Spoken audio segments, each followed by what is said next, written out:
السلام علیکم ورحمۃ اللہ وبرکاتہ۔ الحمد للہ رب العالمین، والعاقبۃ للمتقین، والصلاة والسلام علی اشرف الانبیاء والمرسلین وعلی آلہ وصحبہ اجمعین، اما بعد فقد قال اللہ تبارک وتعالی فی القرآن المجید والفرقان الحمید۔ اعوذ باللہ من الشیطان الرجیم، بسم اللہ الرحمن الرحیم۔ ثم انزل اللہ سکینتہ علی رسولہ وعلی المؤمنین وانزل جنودا لم تروها وعذب الذین کفروا وذلک جزاء الکافرین۔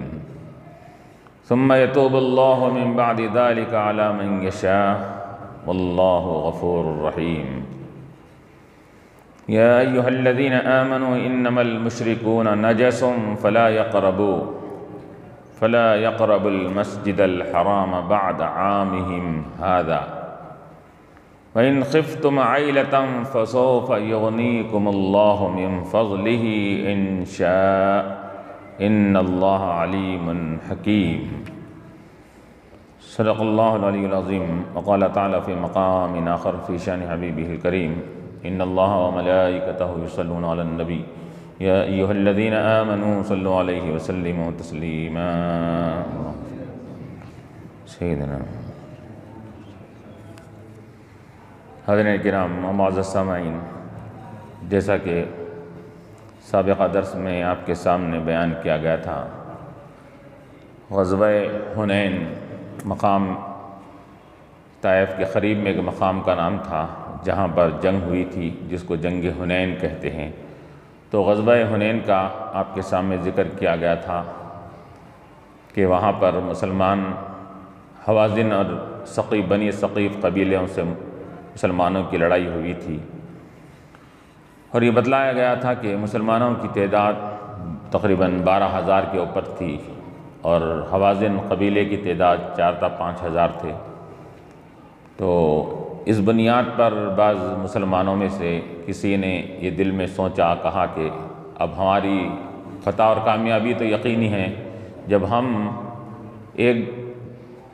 3 گنا کم کافروں سے بدر میں تھے، تو جب ہم مقابلے کو جیت چکے تھے، یہاں تو 3 گنا بڑھ کے ہے ہماری تعداد، تو ہماری فتح اور کامیابی یقینی ہے۔ تو یہ بات حضور کو بھی ناگوار ہوئی، اور اللہ تبارک و تعالیٰ نے بھی تھوڑا سا ان کو اس بات کی طرف متنبع کرنے کے لیے ابتدا میں مسلمانوں کے یہ جنگ حنین کے موقع پر قدم لڑکھڑا گئے، اور ایسا معلوم ہونے لگا کہ شکست کے آثار ظاہر ہو رہے ہیں۔ پھر اللہ تبارک و تعالیٰ نے کیا ہے اپنی طرف سے ایک ایسا اسباب مہیا فرمائے، اور اللہ نے اپنی طرف سے انزل اللہ سکینتہ، اس آیت میں اسی واقعے کی طرف اشارہ کیا جا رہا ہے کہ ثم انزل اللہ سکینتہ، اللہ تعالیٰ نے اپنا سکینہ نازل فرمایا اپنے رسول پر اور ایمان والوں پر۔ تو سکینہ کیا نازل ہوا کہ اللہ کے نبی علیہ السلام تو سکون و اطمینان کے ساتھی تھے، لیکن مسلمانوں میں سے بعض لوگ جب وہ دیکھے کہ ابتدا میں یہ سمجھ رہے تھے کہ ہم کامیابی حاصل کر چکے ہیں، مال غنیمت کو حاصل کرنے میں لگ گئے، تو پھر وہ لوگ تیر انداز بڑے تیز تھے، وہ لوگ دشمن تیروں سے وار کرنے لگے، تو بظاہر ایسا معلوم ہونے لگا کہ مسلمان اب دوبارہ پھر کہیں ان کو شکست نہ مل جائے۔ تو ایسے وقت میں اللہ کے نبی علیہ السلام کے اوپر سکینہ نازل ہونے کا مطلب یہ ہے کہ اللہ کے رسول علیہ السلام نے یہ اللہ کی طرف سے سکون و اطمینان کا معاملہ اپنے صحابہ کے اوپر بھی یہ نازل فرمایا، اور آپ گھوڑے سے اتر کر آپ نے کیا ہے یہ آپ ہمت اور جامع مردی اور بہادری کے الفاظ آپ نے استعمال کیے تھے، جس کا ذکر کیا گیا، انا النبی لا کذب، میں وہ نبی ہوں جو جھوٹا نہیں ہوں، انا ابن عبد المطلب، یہ کہہ کر آپ نے مسلمانوں کو، حضرت عباس کو کہا کہ تم اعلان ندا کرو، وہ مسلمانوں کو جو ادھر ادھر بکھر گئے ہیں، تو انہوں نے ندا کی، تو سب لوگ اس کے بعد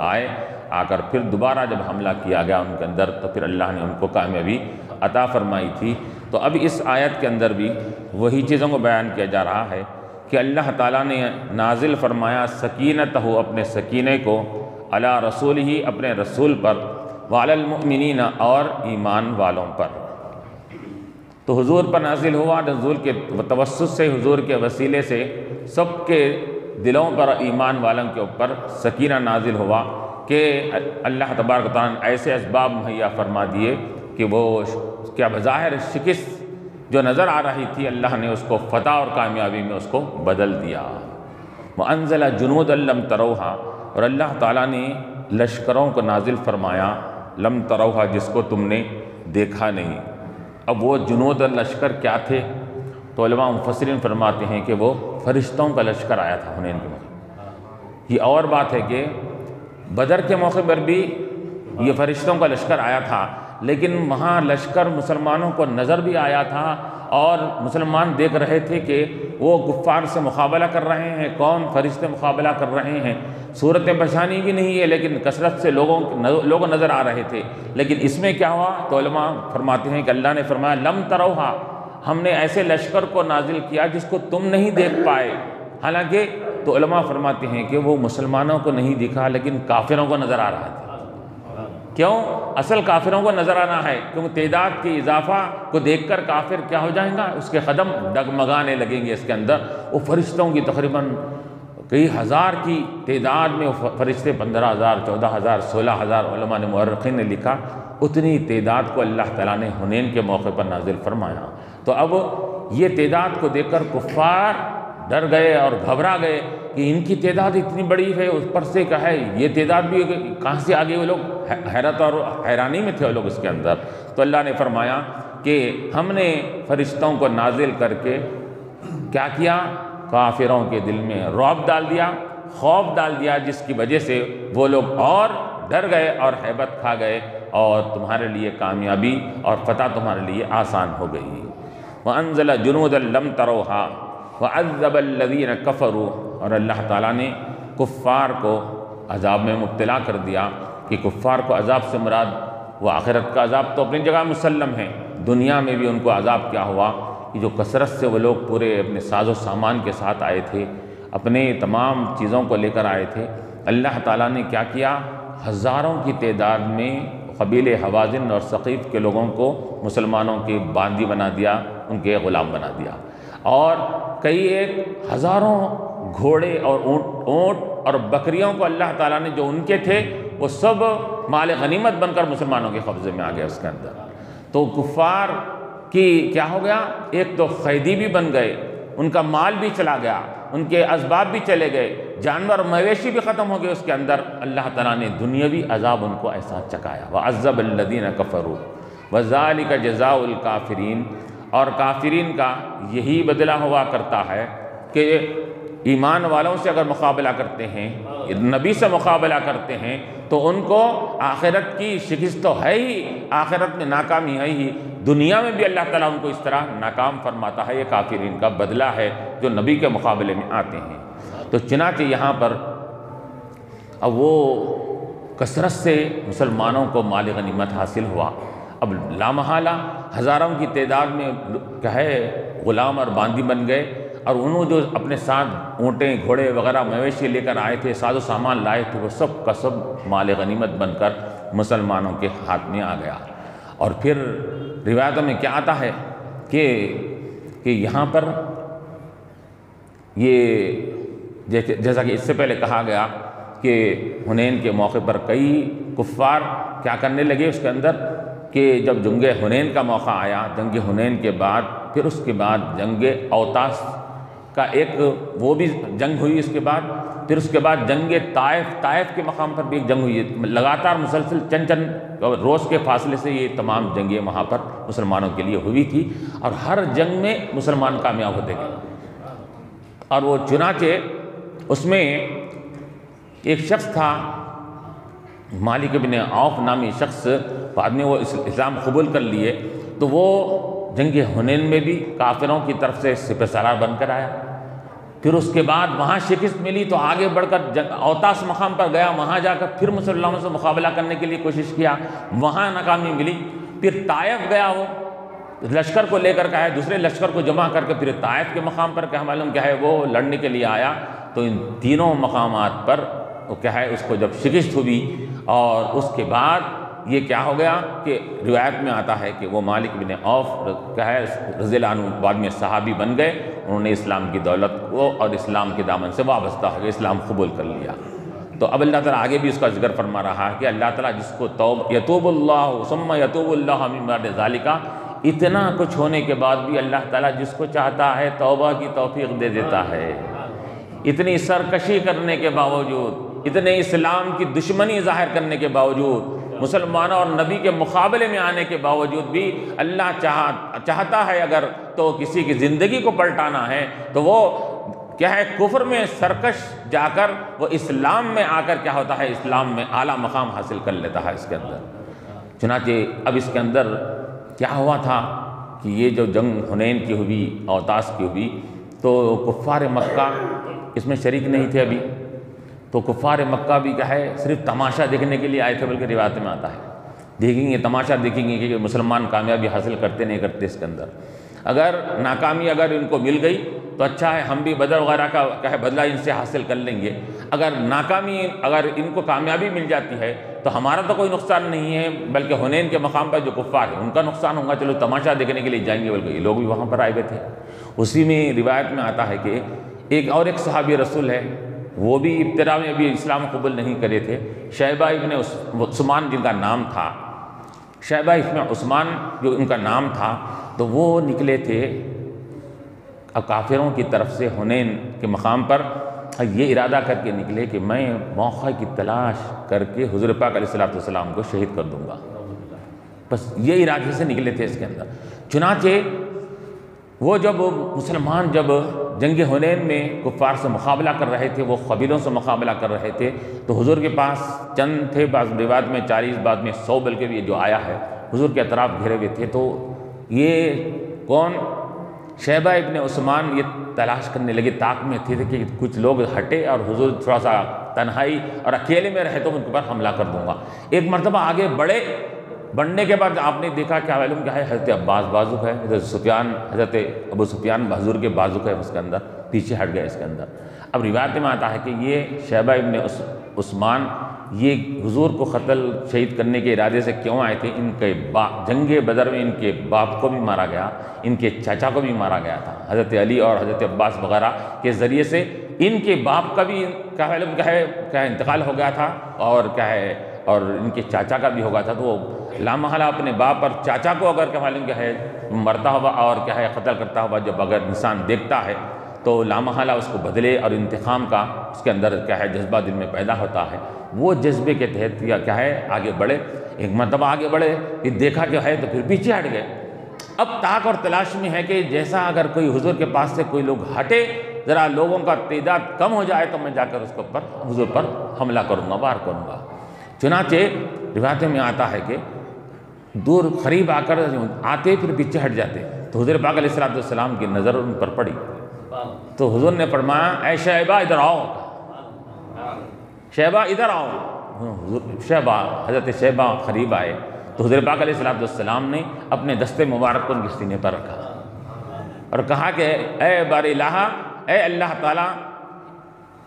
ان کے دل سے شیطان اور شیطان کے مکر کو دل سے نکال دیں اس کے اندر۔ یہ کہنا تھا تو حضرت شیبہ فرماتے ہیں کہ جیسا ہی حضور نے یہ دعا فرمائی، سینے پہ ہاتھ رکھ کر جیسا ہی اپنے دست مبارک کو ہٹایا تو میرا سینہ جو کیا تھا کفر اور شرک میں بھرا ہوا تھا، دست مبارک ہٹانے کے ساتھ ہی میرے سینے میں اور میرے قلب میں حضور کی محبت جاگزی ہوگی اس کے اندر۔ اتنی محبت بیٹھ گئی اس کے اندر کہ میں اب کیا دیکھ رہا تھا، میرے نظروں میں حضور سما رہے تھے، میرے کانوں میں میرے ہر مقام پر حضور سما رہے تھے، اور میں ایسا ان کا دل دادا فریفتہ ہو گیا تھا، جتنا دشمن میں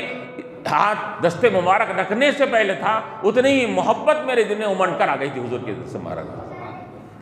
پھر اس کے بعد پھر حضور اسلام قبول کرنے کے ساتھ حضور نے فرمایا جاؤ مقابلہ چل رہا ہے، مقابلے کر کے آؤ بولو۔ تو جناب حضرت مسلم و حضرت شیبہ ابن عثمان رضی اللہ عنہ مقابلے میں گئے، مقابلہ کیے، اس کے بعد پھر فتح اور کامیابی جب ملی تو فتح اور کامیابی حاصل کرنے کے بعد جب حضور کی خدمت میں آئے، حضور پاک علیہ السلام نے ان کے دل کی پوری بات آ کر بیان فرما دی۔ اے شیبہ، تم کس ارادے سے آئے تھے نہیں مکے سے؟ میں کو قتل کروں گا، اپنے چاچا کا بدلہ لوں گا، اپنے باپ کا بدلہ لوں گا، یہ ارادے سے آئے تھے تم؟ میں رسول اللہ بالکل صحیح ہے، وہی ارادے سے آیا تھا۔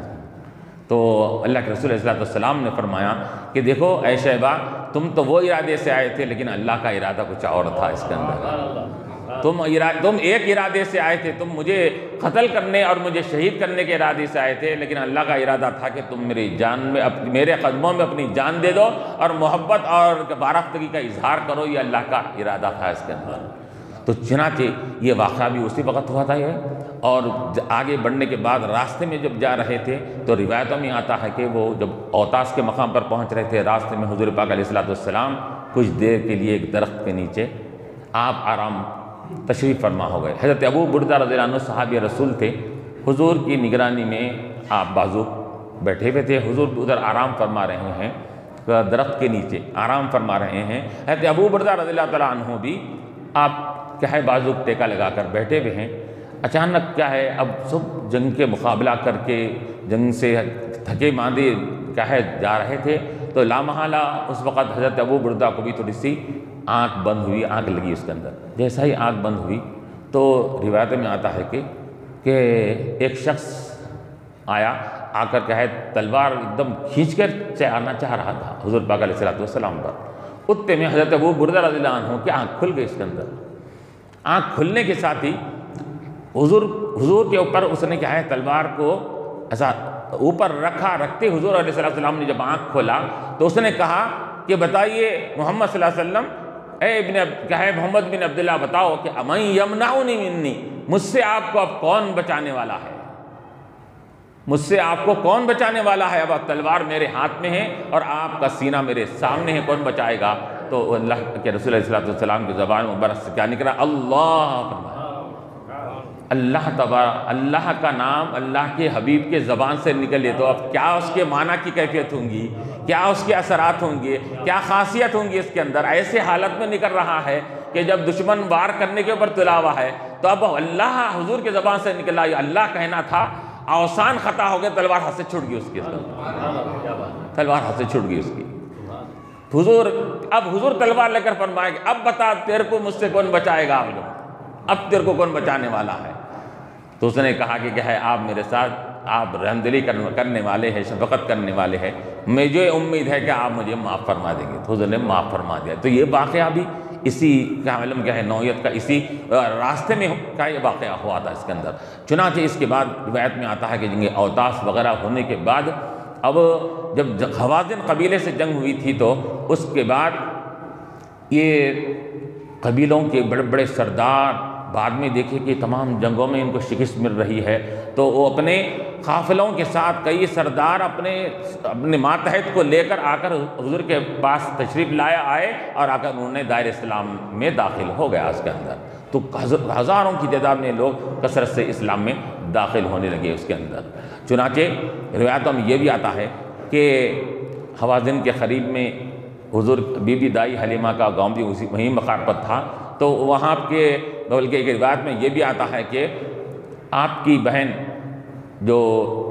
رضائی بہن جو تھی شیمہ وغیرہ، تو وہ آپ کے پاس آئی تھی، آ کر کہی تھی کہ یا رسول اللہ صلی اللہ علیہ وسلم یہ جنگ میں کیا ہے ہمارے قبیلے کے لوگ بھی مارے گئے ہیں اور بعض کو قیدی بنا لیا گیا ہے اس کے اندر، تو میں چاہتی ہوں کہ ہمارے قیدیوں کو چھوڑ دیا جائے۔ تو حضور پاک علیہ السلام نے باوجود دیکھے انہوں مسلمانوں کے ساتھ دشمنی کیا تھا، لیکن رضاعی رشتہ داری ہونے کی بنیاد پر آپ نے کہا کہ دیکھو بھائی کہ شیمہ جو کہہ رہی ہے ان کی بات کو سنو، ان کے قبیلے کے جتنے افراد قیدی بنائے گئے ہیں ان کو پوروں کو چھوڑ دیا جائے۔ تو چنانچہ وہ قیدی پورے چھوڑ کے جب حضرت شیمہ لے کر وہاں چلی گئی اپنے قبیلے میں، قبیلے والوں کو جا کر بیان کیا گیا ہے کہ ہم تو ان کے ساتھ دشمنی کرے تھے، وہ قید ہونے کے بعد بھی ہم کو معاف کر کے چھوڑ دیے، تو پورے قبیلے والے آ کر حضور کے ہاتھ پر اسلام قبول کر لیا اس کا۔ تو یہ حضور پاک علیہ السلام کی حکمت عملی، یہاں جنگ لڑنا، مقابلہ کرنا، فتح کامیابی حاصل کرنا، یہ مقاصد نہیں تھے مسلمانوں کے اور کیا ہے نبی علیہ السلام کے۔ مقصد صرف یہی تھا کہ لوگوں کو ایمان مل جائے، اسلام کی دولت مل جائے اور کفر کا یہ زور ختم ہو جائے، بس اس کے خاطر جنگ لڑی جاتی تھی اس کے اندر۔ تو چنانچہ یہ اللہ تبارک و تعالیٰ نے ایسا معاملہ فرمایا، تو اللہ یہاں وہ آیت میں وہی فرما رہا ہے ثم یتوب اللہ من بعد ذلک علی من یشاء۔ پھر اللہ تبارک و تعالیٰ اتنے واقعات ہونے کے باوجود، ایسے سرکشی کے کرنے کے باوجود بھی اللہ تعالیٰ اس کے بعد بھی توبہ قبول فرما دیتا ہے علی من یشاء، جس کی چاہتا ہے، جس کی توبہ اللہ جس کو توبہ کی توفیق دینا چاہتا ہے، توبہ قبول کرنا چاہتا ہے، اللہ ان کو توبہ کی توفیق دے کر ان کی توبہ قبول فرماتا ہے۔ واللہ غفور الرحیم، اور اللہ تعالیٰ یقیناً بخشنے والا اور رحم فرمانے والا ہے، کہ اللہ کی بخشش کا بھی کوئی حد اور انتہا ہے کہ دیکھو کہ جنہوں نے کہ کئی جنگوں میں مسلمانوں کے خلاف لڑ کر مسلمانوں کے خون بہا، مسلمانوں کو تکالیف پہنچائی تھی، ایسے سخت اور سرکشی کرنے کے باوجود بھی اللہ تعالیٰ نے جب دائرہ ایمان میں داخل ہو گئے تو اللہ نے فرمایا کہ تمہارے سب گناہ معاف ہو جاؤ۔ تو یہ غفور الرحیم ہے، اللہ کی ذات کے خوب بخشنے والا ہے۔ تم لاکھ کتنے بھی گناہ کرے ہوں گے اس کے اندر، لیکن اللہ تبارک و تعالیٰ اگر تم اب توبہ کی توفیق تم کو مل گئی ہے، ایمان لاؤ گے، تو پھر اللہ تعالیٰ بخشنے والا ہے، رحیم، اور اللہ تبارک و تعالیٰ رحم فرمانے والا بھی ہے۔ اس طرح سے روایتوں میں آتا ہے کہ جو سرکش قسم کے جو لوگ تھے تو وہ بعد میں جب اسلام قبول کرے تو اللہ نے ان کے اوپر ان کی گناہوں کو بھی معاف فرما دیا، ان کا رحم ایسا فرمایا، اتنا رحم فرمایا کہ ان کے ذریعے سے اسلامی خدمات ان سے حاصل فرمائی ان سے۔ تو یہ لوگ جو بعد میں ایمان قبول کرے تھے، تینوں جگہوں میں ساتھ رہ کر بھی، تو اللہ تعالیٰ نے یہ انتظام فرما دیا کہ جس طرح تم کفر میں رہ کر کفر کا مقابلہ کر کے تم وہاں پر مسلمانوں کے مقابلے میں آئے تھے، اب تم کو ہم یہ توفیق دیتے ہیں کہ تم اب اسلامی عالم کے لشکر میں رہ کر تو تم کیا کرو کہ اسلام کے لیے کئی فتوحات کا ذریعہ اور سبب بن جاؤ۔ تو اللہ تعالیٰ نے وہی مسلمانوں کے ہاتھوں سے جو کفار کے لشکر میں تھے، اللہ تعالیٰ نے حضور کے زمانے میں اور یہاں تک کہ عمر رضی اللہ عنہ کے زمانے میں بھی کئی ایک مقامات پر انہوں کیا کر کے چڑھائی کر کے انہوں نے اس مقامات کو فتح حاصل کر لیا تھا اس کے اندر۔ تو رحم فرمانے والا ہے، تو اللہ کیا رحم کیا کہ گناہوں کو بھی معاف فرما دیا، اور آگے ایسا رحم فرما دیا کہ ان کے ذریعے سے اللہ تعالیٰ نے دین اسلام کی وہ خدمت لیا کہ کئی کیا ہے معلوم ممالک کو ان کے ذریعے سے اللہ تعالیٰ نے فتوحات عطا فرمائی، کامیابی عطا فرمائی۔ تو غفور الرحیم، اللہ اتنا بخشنے والا رحم فرمانے والا ہے۔ یا ایھا الذین آمنوا انما المشرکون نجس، اب یہاں پر کہا جا رہا ہے ایمان والو، یقیناً مشرکین یہ نجسن، یہ نجس ہے، ناپاک ہے، فلا یقرب المسجد الحرام، یہ لوگ مسجد حرام کے قریب نہ آئیں اس سال کے بعد، بعد عامہم ھذا، اس سال کے بعد اب مسجد حرام کے قریب نہ آئیں۔ جیسا کہ کہا گیا اس سے پہلے کہ سن 9 ہجری میں اللہ کے رسول علیہ السلام نے حضرت علی کو، حضرت ابوبکر رضی اللہ عنہ کو سپہ سالار بنا کر بھیجایا تھا، اور اعلان کس سے کروایا تھا؟ اس سے پہلے آپ کے سامنے وہ آئی تفسیر کس کے اندر کہ حضرت علی سے اعلان کرانے لگایا تھا کہ آج 9 ہجری کا جو حج ہو رہا ہے اس میں کافر بھی شریک ہے، اس حد تک اس سال تک ان کو اجازت رہیں گی، آئندہ سال سے کوئی کافر یا نہ تو عمرہ کرے گا، نہ حج کرے گا، نہ تو کعبۃ اللہ کے قریب آئے گا۔ فلا یحجن مشرک بعد عامہم ھذا، اس سال کے بعد اب کوئی کافر اور مشرک یہاں پر قریب نہیں آئے گا، یہ اعلان حضرت علی رضی اللہ عنہ کے ذریعے سے کروا دیا تھا اس کے اندر۔ تو یہاں پر اسی بات کو یہاں بیان کیا جا رہا ہے کہ اے ایمان والو یاد رکھو، انما المشرکون نجسن، مشرکین نجسن ناپاک ہے، اور ان کی ناپاکی، ان کی نجاست کس اعتبار کی ہے؟ تو علماء نے مختلف اقوال اس کے اندر نقل کرے ہیں اس کے اندر، کہ وہ ظاہر بھی ناپاک ہے، باطن بھی ان کا ناپاک ہے۔ اور امام اعظم ابو حنیفہ رحمۃ اللہ علیہ نے فرمایا کہ یہاں اس سے مراد یہ ظاہری نجاست مراد نہیں ہے، باطنی کفر و شرک جو ان کے دلوں میں بھرا ہوا ہے وہ کفر و شرک کی نجاست مراد ہے یہاں پر۔ کیوں؟ اس وجہ سے کہ ظاہری نجاست اگر کوئی لگا ہوا ہے، اگر کوئی ہے ناپاک ہے جس پر غسل واجب ہے، تو بھی اگر وہ اس کا جسم حکماً ناپاک رہتا ہے، لیکن کوئی اگر ہاتھ لگائے تو وہ اس کا ہاتھ ناپاک تھوڑی ہوتا ہے، اس کا نہیں ہوتا ہے۔ حیضہ عورت ہے ناپاک ہے، لیکن ہاتھ لگائے تو ناپاک، آدمی ناپاک ہوتا کیا؟ نہیں ہوتا۔ تو یہاں بتلایا گیا، دوسرے علماء نے، دوسرے ائمہ نے فرمایا یہاں پر کہ مشرک سے یہ نجس سے مراد وہ ظاہری ناپاک بھی ہے، باطنی ناپاک۔ ظاہر ناپاک کیا ہے کہ وہ ظاہری ناپاکی ان کی یہ ہے کہ یہ پیشاب سے بچتے نہیں ہیں، پیشاب کے خطرات سے بچتے نہیں، طہارت نہیں لیتے، پیشاب کرے اڑ گئے، خطرات وغیرہ گرتے ہیں، اس لحاظ سے وہ نجیسہ ناپاک ہے۔ دوسری بات یہ کہ شراب سے بچتے نہیں ہیں، شراب استعمال بھی کرتے ہیں، شراب اگر گر گئی کپڑوں پہ تو اسی طرح پھرتے ہیں، جسم پہ بھی گر گئی اسی طرح پھرتے ہیں، تو معلوم یہ ہوا کہ انہوں ظاہری اعتبار سے بھی ناپاک ہے، شراب کے استعمال بھی کر رہے ہیں اور پیشاب وغیرہ کے احتیاط بھی نہیں کرتے، بلکہ یہاں تک بھی آیا ہے کہ جیسا کہ ہمارے پاس ہے کہ وہ غسل جنابت ہے، ناپاک اگر ہو جائے تو غسل کرنا واجب اور ضروری ہے، ناپاک کہلاتا ہے، ان کے پاس وہ بھی ضروری نہیں ہے، غسل کرے تو بھی چلتا، نہیں کرے تو بھی چلتا، تو اس لحاظ سے وہ جنابت کی حالت میں بھی غسل نہیں کر رہے ہیں، تو معلوم ہوا کہ اس اعتبار سے وہ ظاہری اعتبار سے بھی ناپاک ہے، تو ظاہری اعتبار سے بھی ناپاک ہے، اور ان کی ناپاکی باطنی اعتبار سے حقیقی ناپاکی ہے کہ وہ ان کے دل میں کفر ہے، شرک ہے، اور یہ کفر و شرک کا ہونا یہ سب سے حقیقی نجاست اور ناپاکی کے معنی میں ہے اس کے اندر۔ اسی وجہ سے علماء فرماتے ہیں، امام اعظم فرماتے ہیں یہاں پر، وہ مشرک کو مسجد میں، اب یا مسجد حرام کہا گیا، لیکن مسجد حرام ہو یا کوئی اور مسجد ہو، کوئی بھی مشرک اس کے اندر بلا ضرورت کے، بلا کیا علم کیا ہے کام کے اس کے اندر داخل نہیں ہو سکتا۔ وہ اگر وہ نے آ کر یہ کہے کہ میں اپنی عبادت کرنے کے لیے مسجد میں آتا ہوں، اس کی اجازت نہیں ملے گی۔ البتہ امام اعظم ابو حنیفہ رحمۃ اللہ نے فرمایا کہ بطور مزدوری کے، بطور اس سے کچھ کام لینے کے، مشرک کو بھی مسجد میں داخل کیا جا سکتا ہے، جیسا کہ عموماً ہوتا ہے کہ غیر مسلم اور مشرک کیا ہے معلوم کیا ہے، مستری ہوتے ہیں، اوڑ ہوتے ہیں، مزدور ہوتے ہیں، تو مسجد کی خدمت کرنے کے لیے یا مسجد میں کچھ کام وغیرہ کرنے کے لیے ان کو داخل کیا جا سکتا ہے۔ ان کا داخل اس لحاظ سے داخل ہونا یہ ان کی ناپاکی کی علامت نہیں ہے، کیونکہ ان کے ہاتھ اور پیر کو نجاست لگی ہوئی ہے کہ انہوں اندر مسجد میں آ گئے تو مسجد ناپاک ہو جائے گی، یہ نہیں ہے۔ امام اعظم ابو حنیفہ رحمۃ اللہ نے فرمایا کہ ان کی ناپاکی ان کی صرف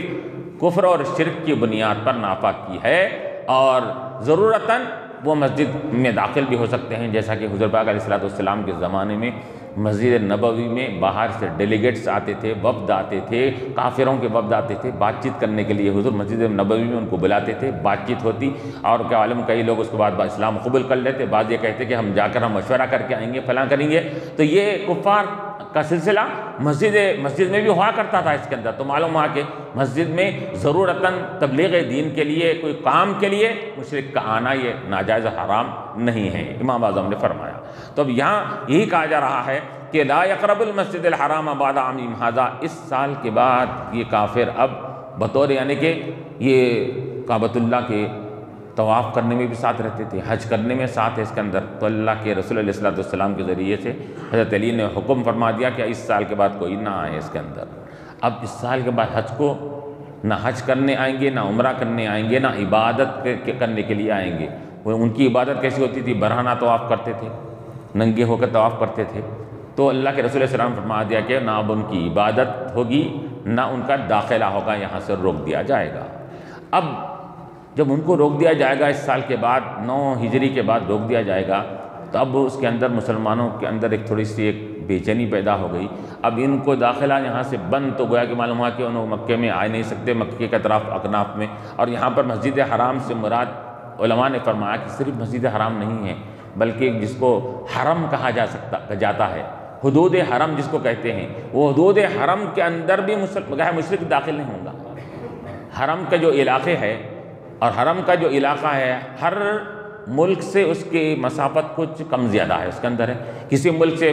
4-5 کلومیٹر ہے، کسی کے 7 ہے، کسی کے 9 ہے، کسی کے 10 کلومیٹر کی مسافت سے وہ حرم شروع ہو جاتا ہے اس کے اندر، وہیں سے احکامات لاگو ہو جاتے ہیں۔ چنانچہ جب حاجی حج کو جاتے ہیں، عمرہ کرنے کے لیے جاتے ہیں، تو وہاں پر ایک کمان لگی ہوئی ہے اس کے اندر، وہ کمان بتلاتی ہے، اس کی دلالت کرتی ہے کہ یہاں سے حدود حرم شروع ہے، داخل ہے۔ حالانکہ کعبۃ اللہ اور کیا ہے مکہ مکرمہ آنے کے لیے بھی وقت رہتا ہے کبھی ابھی، لیکن وہیں سے تقریباً 5-6 کلومیٹر، 7 کلومیٹر پہلے سے ہی وہ حدود حرم داخل ہوتے ہیں۔ تو یہاں مسجد حرام سے مراد علماء نے فرمایا کہ حدود حرم میں کوئی کافر داخل نہیں ہوں گا بلا ضرورت کے۔ اب یہاں پر وہ لوگ نہیں آئیں گے اطراف و اکناف میں، تو اب کاروبار وہی کرتے تھے، تجارت وہی کرتے تھے، اب ان کا داخلہ ختم ہو جائے گا، تو مسلمانوں کو شوش و پنج ہو گیا اس کے اندر کے پھر اب ہمارا معاملہ کیسا ہوگا دنیاوی اعتبارات سے، کہ معلوم کیا ہے تجارت کے لیے انہی کے ذریعے ہم تجارت کرتے تھے، انہی کے ذریعے سے ہم کیا ہے روزی اور رزق حاصل کرتے تھے، فلاں کرتے تھے، تھوڑا سا ان کے دلوں میں تھوڑی سی تشویش پیدا ہوئی، کس کی؟ مسلمانوں کے دلوں میں۔ تو اللہ تعالیٰ نے آیت آگے فرما رہا ہے وَإِنْ خِفْتُمْ عَائِلَةً فَسَوْفَ يُغْنِيكُمُ اللَّهُ مِنْ فَضْلِهِ إِنْ شَاءَ۔ اگر تم کو محتاجی کا، فقر اور تنگ دستی کا اگر خوف رہا ہے کہ ہمارا کیسے چلے گا، ہمارا رزق کیسا حاصل ہوگا، ہم کو کیا معلوم کیا ہے روزی کیسے ملے گی، اگر تم اس کو خوف ہو رہا ہے تو یاد رکھو فَسَوْفَ يُغْنِيكُمُ اللَّهُ مِنْ، اللہ تعالیٰ اپنے فضل و کرم سے تم کو بے نیاز کر دے گا۔ اللہ تعالیٰ کیا بے نیاز کر دے گا؟ ایسا بے نیاز کر دے گا کہ وہ کافروں کے داخلے کے بغیر بھی اللہ تعالیٰ تم کو ہما اقسام کے رزق و مختلف مقامات سے تمہارے وہاں پہنچائے گا، اور تم کو ہر قسم کا رزق اور روزی وہاں پر مل کر رہے گی۔ اس کے اندر فَسَوْفَ يُغْنِيكُمُ اللَّهُ، ان قریب اللہ تم کو بے نیاز کر دے گا اپنے فضل و کرم سے انشاء، اب اللہ تعالیٰ چاہے گا تو وہ کیا ہے تم کو بے نیاز کر دے گا۔ چنانچہ علماء فرماتے ہیں کہ اب کیا معاملہ ہوا کہ آہستہ آہستہ جب فتوحات ہونے لگے اور فتوحات کا سلسلہ بڑھتے گیا تو اطراف و اکناف میں جب فتوحات ہوتے گئے تو لوگ دور دراز سے سامان تجارت لے کر، مسلمان خود سامان جو کام کافر کرتے تھے، مشرک کرتے تھے، مسلمان اب بعد میں مسلمانوں کا احاطہ جب بڑھتا گیا تو مسلمان وہ مال تجارت لے کر کیا ہے مکے میں آنے لگے اور مسلمان وہ کاروبار کرنے لگے۔ اور یہی نہیں ہوا بلکہ جب بھی حج کے لیے آتے تھے اور جب بھی کوئی عمرے کے لیے آتے تھے، مختلف مقامات کے لوگ جب اسلام پھیل گیا ہر جگہ سے آنے لگے تو انہوں اپنے اپنے مقام پر جو چیزیں ملتی تھی وہاں پر لے کر آ کر یہاں پر وہ کاروبار کیا کرتے تھے اس دوران میں۔ اس کے اندر تو اللہ تعالیٰ نے یہ انتظام فرما دیا۔ چنانچہ علماء فرماتے ہیں کہ آج بھی وہاں پر نہ تو وہاں کھیتی ہے، نہ کھیتی باڑی ہے، نہ زراعت ہے، نہ وہاں پر کوئی پھل لگنے کے کوئی وہاں پر چمن ہے، کھیتے ہیں، کچھ بھی نہیں ہے۔ کوئی چیز نہ ہونے کے باوجود ہر چیز موجود ہے وہاں پر۔ اللہ تعالیٰ یغنیکم اللہ من فضل انشاء، تو اللہ تعالیٰ کہ جب اللہ تعالیٰ چاہتا ہے کسی کو بے نیاز کر دینا تو ظاہری اسباب ختم ہونے کے باوجود بھی اللہ بے نیاز کر سکتا ہے۔ اس کے اندر نہ پیداوار نکلنے کے لیے وہاں اناج نکل رہا ہے، نہ غلہ نکل رہا ہے، نہ میوے کیا ہے درختوں کو لگ رہے ہیں، صرف کھجور لگتے تھے وہاں پر، دوسرے ہما اقسام کے پھل ہے۔ اب بتائیے آم کا موسم ہے، جام کا موسم ہے، کوئی بھی موسم ہوگا اس کے اندر، تو یہاں ہمارے پاس تو بھی دوسرے علاقوں میں موسم کے اندر پھل ملا کرتے ہیں، لیکن اللہ کا فضل یہ ہوا کہ اللہ تعالیٰ نے بے موسم کے وہاں ہر قسم کے پھلوں کو اللہ مہیا فرما دیا اس کے اندر۔ تو یہ یغنیکم اللہ کہ انسان اگر رب پر بھروسہ کرے گا تو رب تبارک و تعالیٰ اسباب کو ختم کر کے اللہ تعالیٰ ایسے حالات مہیا فرما دیتے ہیں کہ جو اسباب رہنے کے وقت میں بھی وہ حالات پیدا نہیں ہوئے تھے اس کے اندر۔ انسان اب حالات اور اسباب ہمارے پاس مہیا ہے، ہم جو چاہے کر سکتے ہیں، لیکن اس کے باوجود بھی ہمارے یہاں کوئی چیز ملتی ہے تو وقت پر کوئی چیز نہیں ملتی ہے، کہتے ہیں کہ یہ اس کا موسم نہیں ہے، لیکن تو یہاں اسباب ہونے کے باوجود بھی کیا ہے ہر چیز ایک لمیٹڈ اور حد میں ہے اس کے اندر۔ وہاں اسباب کوئی پیداوار کے نہیں ہے لیکن ہر چیز ان لمیٹڈ مل رہی ہے وہاں پر۔ یہ رب تبارک و تعالیٰ کا فضل ہے۔ یغنیکم اللہ من فضل انشاء ان اللہ علیم حکیم، اور اللہ تبارک و تعالیٰ علیم کے جاننے والا بھی ہے اور حکمت والا بھی ہے کہ اللہ تعالیٰ جانتا ہے، کیا جانتا ہے کہ تم ابتدا میں ہیبت کھا گئے تھے کہ کیسا ہوگا ہمارے لیے، اب یہ کیا ہے تجارت کا مال ہمارے لیے کیسا مہیا ہوگا۔ تمہاری نظر موجودہ وقت کے اوپر تھی، اللہ تعالیٰ کی نظر آئندہ زمانے پر تھی، کیونکہ علیم اللہ تعالیٰ جاننے والا ہے آگے کیا ہونے والا ہے، کیا اسباب مہیا ہونے والے ہیں۔ حکیم، اور اللہ تعالیٰ کا ہر فیصلہ حکمت پر مبنی ہوتا ہے، ہر فیصلے میں اس کی مصلحت ہوتی ہے، اور ہر فیصلہ اس کا کیا ہے ایمان والوں کے لیے بہتری کا اور فائدے کے لیے ہوا کرتا ہے۔ تو ہمیشہ انسان کو چاہیے کہ نگاہ اور نظر ہم اپنی مسبب الاسباب پر رکھے، اسباب کرے، لیکن اسباب پر نگاہ ہماری نہ ہونے پائے، نگاہ ہماری مسبب الاسباب پر ہونے پائے۔ جب مسبب الاسباب پر ہماری نگاہ رہے گی تو پھر اسباب سے جو ہم فائدہ حاصل کرتے ہیں اس سے بڑھ کر مسبب الاسباب ہمارے لیے ایسے حالات مہیا فرما دے گا۔ وآخر دعوانا رب العالمین ربنا ظلمنا انفسنا